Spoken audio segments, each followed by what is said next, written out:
Hallelujah, praise the lord. ఎలా ఉన్నారు? ప్రభు నామమున మీ అందరికీ వందనాలు. చూడండి, ఈరోజు మన దేవుని యొక్క వాగ్దానం ఏంటిదో చూద్దామా? లేవీయుల కాండము 26వ అధ్యాయము 9వ వచనం. Leviticus chapter 26 verse 9.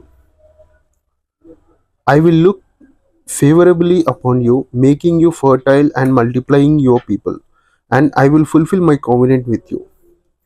ఏలియనగా నేను మిమ్మల్ని కటాక్షించి మీకు సంతానమిచ్చి విస్తరింపచేసి మీతో నేను చేసిన నిబంధనను స్థాపించేదను అని. ఇక్కడ చూడండి, స్పష్టంగా దేవుని యొక్క వాక్యం ఏం చెప్తుందంట? మనల్ని కటాక్షించి, అవునా, మన యొక్క కుటుంబాన్ని ఆశీర్వదించి సంతానం ఇచ్చి, అవునా, ఏదైతే నిబంధన ఆయన చేశాడో ఆ నిబంధనని నెరవేరుస్తాడంట. అవునా, నువ్వు అనుకుంటున్నావా, ఏంటి దేవుడు నా గర్భము తెరవట్లేదు, నా కుటుంబం ఆశీర్వదించబడట్లేదు, నేను ముందుకెళ్ళలేకపోతున్నాను అనుకుంటున్నావా? అయితే దేవుడు ఈరోజు ఈ యొక్క మాట మాట్లాడుతున్నాడు. ఏంటితో తెలుసా?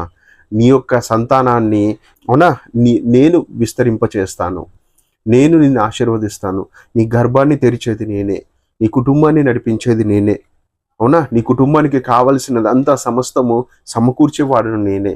నేను నీకు ఏవైతే వాగ్దానాలు చేశానో అవన్నీ నెరవేరుస్తాను.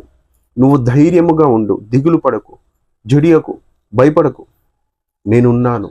నేను నీ పట్ల గొప్ప కార్యము చేసి నిన్ను బలముగా నడిపిస్తాను. నీ పట్ల ఏవేవైతే శాపాలు నిన్ను వెంటాడుతున్నాయని నువ్వు అనుకుంటున్నావో, ఇక నుంచి ఆశీర్వాదము నువ్వు చూస్తావు. ఏవేవైతే దరిద్రము నీ చుట్టూ ఉందనుకుంటున్నావో, ఇక నుంచి, అవునా, ఆ దరిద్రాన్ని తీసేసి, అవునా, గొప్ప ఉజ్జీవమైన జీవితాన్ని నీకు ఇవ్వబోతున్నాను. ధైర్యముగా ఉండు, నా యందు విశ్వాసముగా ఉండు అని చెప్పేసి మన దేవుడు మాట్లాడుతున్నాడు. మరి విశ్వాసంగా ఉందామా? నమ్మకంగా ఉందామా? ఆయన యందు విశ్వాసం ఉంచి బలంగా ముందుకెళ్దాము. దేవుని యొక్క ఆశీర్వాదాలను పొందుకుందాము. ఆయన మనకు చేసిన ప్రతి ఒక్క వాగ్దానాన్ని, అవునా, ఖచ్చితంగా నెరవేర్చే దేవుడు కాబట్టి విశ్వాసముతో నమ్ముదాము, ధైర్యంగా ఉందాము. ఆమేన్.